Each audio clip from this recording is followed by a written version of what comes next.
Bienvenue sur le plateau TV des Journées francophones de radiologie 2017. Monsieur David Després, bonjour. Bonjour. Vous êtes le directeur général adjoint de Fujifilm Medical France. Alors les JFR fêtent leur 67e anniversaire cette année. Vous faites partie des 165 exposants. Une fidélité au JFR. Que représentent justement ces journées francophones de la radiologie pour vous ? C'est tout d'abord un moment de convivialité et un moment important pour rencontrer l'ensemble de nos clients. Nous avons une grande proximité régulièrement et c'est aussi un moment que l'on choisit pour faire des lancements de produits importants. Cette année en était un plus particulièrement, puisque pour la première fois de son histoire, Fujifilm se lance dans l'imagerie en coupe et a choisi les JFR pour faire ce lancement mondial en avant-première. Alors justement, vous êtes issu du monde de la photo. Pourquoi est-ce que vous vous êtes lancé dans le médical ? Fujifilm, historiquement, est un chimiste qui a fait toute sa croissance sur la pellicule photographique et le film radio par extension.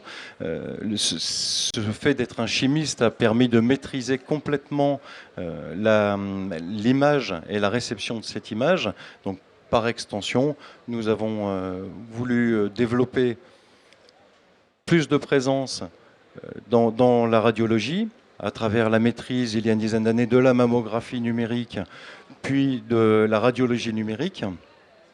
C'est un des axes de croissance forts du groupe, qui souhaite réinvestir, je dirais, les bénéfices liés à la pellicule photo vers des axes importants à forte valeur ajoutée, dont la radiologie, mais aussi l'informatique médicale, puisque nous avons également annoncé pendant ces JFR un changement de business model et un partenariat très très fort de distribution exclusive de nos solutions d'informatique médicale à travers la société Softway.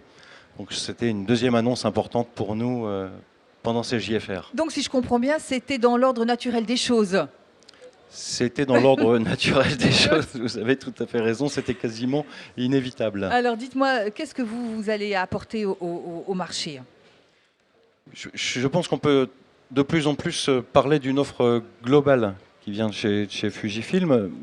Pas seulement une offre produit, mais une offre de proximité service avec nos clients. On a un gros développement service en France, mais aussi une offre d'innovation.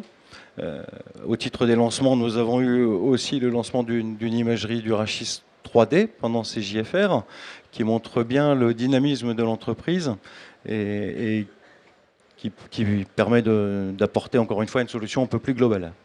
Alors, les enjeux d'aujourd'hui et vos ambitions de demain. Alors d'abord, les enjeux d'aujourd'hui, quels sont-ils ? Parce que les techniques bougent beaucoup, on est en pleine évolution. Les techniques bougent beaucoup et finalement les enjeux, ça va être de réussir à allier l'évolution rapide, l'intégrer, tout en gardant l'ADN de notre entreprise, qui est la proximité avec nos clients. Donc ça va être à la fois d'être capable d'absorber, d'un point de vue d'entreprise, cette mutation, qui est une mutation technologique, sans perdre la valeur ajoutée de la proximité. Et de répondre rapidement aux besoins de la profession.